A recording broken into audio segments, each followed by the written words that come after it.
어느 길. 프랑스의 림전 지방에는 누구나 오를 수 있는 빗달길이라는 명칭의 길이 존재한다. 총길이 10km의 그 길은 넓고 낮은 산 하나를 넘어가는 데 유용하게 쓰인다고 하는데, 어째서인지 길을 걷는 동안은 갈증을 전혀 느낄 수 없고 쉽게 피로해지지도 않는다고 한다. 쉽게 올라 걸을 수 있는 그 길에는 딱 한 가지 규칙이 있는데, 그것은 오르는 순간 되돌아 내려오는 행위는 금지라는 것. 하지만 언제 어디서나 규칙을 어기는 사람은 존재하기 마련이다. 한 청년이 어느 날 비탈길에 올라섰다가 다시 내려오고자 몸을 돌렸다. 청년은 다음날 아침 비탈길 정상으로부터 약 3km 떨어진 위치에서 사체로 발견된다.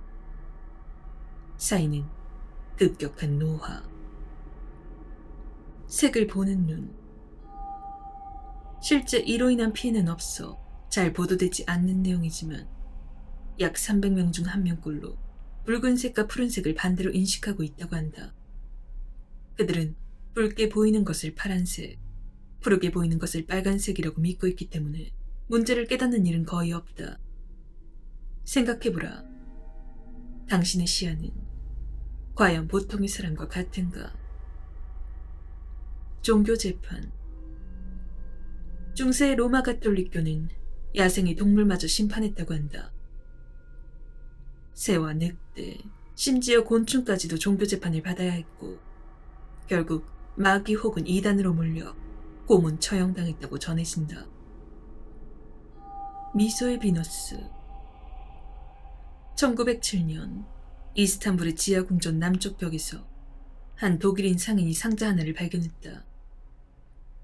오랜 시간 물에 잠겨있던 탓인지 상자는 녹색으로 변색되어 있었는데 상자 속은 조금의 물도 새어 들어가지 않은 상태였다고 한다.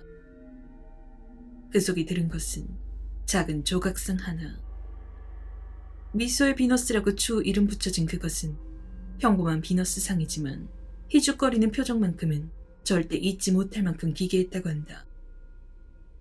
괴이한 그 모습은 사진으로 남겨졌으나 제1차 세계대전 직전 이스탄불에서 베를린으로 전달되는 과정 중 소실되고 말았다. 청년의 풍경화. 미국 펜실베니아주의 한 청년은 정신질환으로 오랜 기간 치료를 받아야 했다. 그런 그는 언젠가부터 의사의 권유로 그림을 그리기 시작했는데 인물화는 서툴렀을지언정 풍경화만큼은 흡사 사진인 것 마냥 사실적이었다고 한다. 주변 사람들은 모두 천재라며 그를 칭송했다. 청년은 그런 관심이 부담스러웠던 모양. 이곳은 너무나 소란스럽기에 저편으로 갑니다. 라는 메모를 남기고 어느 날 자취를 감추었다.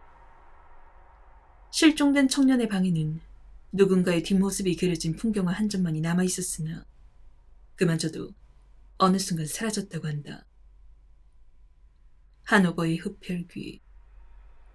1920년대 초반 독일의 하노버역 부근에서 어린 소년들이 연달아 행방불명되는 사건이 발생한다. 용의자로 지목된 것은 프리츠 하츠만. 그는 거리에서 소년들을 납치, 살해한 뒤 그 시신을 우육이라 속여 시중에 유통까지 한 것으로 밝혀졌다. 시긴을 목적으로 살인까지 자행한 그는 추후 하노버의 흡혈귀라는 별명을 얻었다. 저세상으로의 초대. 저세상으로의 초대라는 곡이 있다.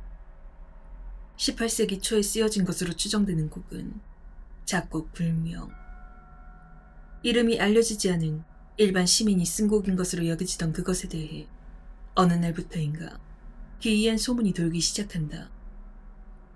곡이 연주되는 중 잠에 들 경우 사망한 친구, 지인, 그리고 가족을 만날 수 있다는 것.